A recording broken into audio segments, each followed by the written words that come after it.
Well, the first thing is that you take something from some people and you give it to other people. So the Olympic Park is a large slice of East London, and it was being lived on by two communities.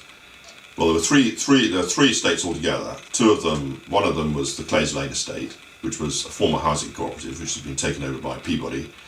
Had around about 425 people living on it. There was a travellers community. I think it had 16 pitches, so I don't know exactly how many people that would represent, but somewhere in the region of 40 to 60. And then there was a students' estate, which was part of the University of East London. In due course that would have closed anyway, because the students were going to be rehoused by East London University of East London on its own campus. But that estate was still active, so people who University of East London hadn't built its new accommodation, so those people had to go onto the private market once that estate was closed. And it was closed completely unnecessarily, because in fact it was just left derelict for a whole academic year. Really?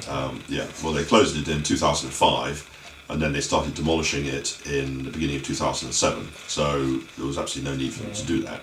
I'm not going to say that everybody at Clays Lane was unhappy about this. I mean, there were people. Communities are not homogeneous units. You know, people have different interests in communities. So I lived there for a long time. I've been there for about 16 years. But other people that had only been there for 2 or 3 years, they had no particular ties to the estate, and it was aimed at young homeless people, single people. I mean, I don't fall into that category, but most of the people on the estate were relatively young. So a lot of those people were quite happy to move, and they got a flat because they got rehoused and they got some compensation. So there were people who were quite happy to move. I usually divide the estate up into 3 categories: people who really had arrived quite recently or who had never really had any particular connection with the community, people who'd been there for maybe between 5 and 10 years, some of whom had got quite deeply involved, some who hadn't, who had sort of mixed feelings about it, and then some who had been there for longer, or who'd been there for a relatively short period of time but who got very involved in the co-op and so on, who were very unhappy about moving. So you can more or less divide it into sort of 3 categories of people. It was a very sociable place, and it was very easy to find and chat to people and move around the estate and get to know people. And it was laid out in a series of courtyards. It was a very innovative piece of architecture. And the LDA talked about moving us as a community, and they did a survey and asked the question, do you want to move as a community? And half the people, by extrapolation, because not everybody replied, said they would like to move as part of a community. And then of course they did absolutely nothing about it, and so the community was simply demolished. The other main impact was on businesses. There were a lot of businesses, because this is an industrial working area, and 5,000 jobs were moved off the estate, off the Olympic Park, and the businesses which owned their land were only given compensation on the basis of their industrial usage. But most of them, or large proportion of them, had the area where their business was situated had actually been redesignated as housing. So that means they were going to make a lot of money in the future, because they would sell their land at a much higher value. I mean, one businessman said it would be 8 times as much as what their land was valued before. But because of the compulsory purchase process, they weren't able to claim that higher value.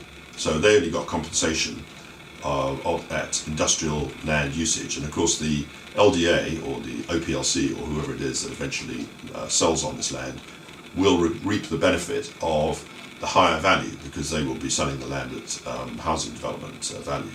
So that's the kind of unfairness, you might say, that compulsory purchase involves. The ODA is a special planning body set up for the Olympics. So again, you create special rules for planning in these circumstances. So I mean, that's the sort of main impact as it stands at the moment in terms of people who are actually using the park. And of course, one of the ways that you justify this program is that you claim that the original area in the park was just a derelict wasteland, which it wasn't. It had parkland. We lived on an estate on the park, so the people living there, and next door to us was the Eastway Cycle Track, which was a sports facility which had a large area of parkland attached to it, which was wild, open space, very beautiful to my mind. So there was parkland. There were other pieces of parkland in the area now enclosed in the Olympic Park, and of course you had a lot of businesses, and the businesses themselves were innovative. The Lee Valley has been the centre of a lot of industrial development in the past, but industrial areas are also not pretty, and so often you do find piles of tyres or fridges or stuff like that lying around. And I mean, so it can easily be, you can take a lot of photographs and show the place in a very bad light, or you can be more imaginative and think about it as being a kind of island of opportunity, because there are all sorts of places in it which do not conform to this image of dereliction. And of course you also have places which, because of the nature of the site, were full of wildlife which would otherwise not be there, because there were difficult places that it was very difficult for people to get to and access. So there were a lot of, like for example, kingfishers, things like that. You had kingfishers in our part of the world, and they're very shy birds. They don't like people very much. So I mean, that's the sort of the the background to the Olympic Park.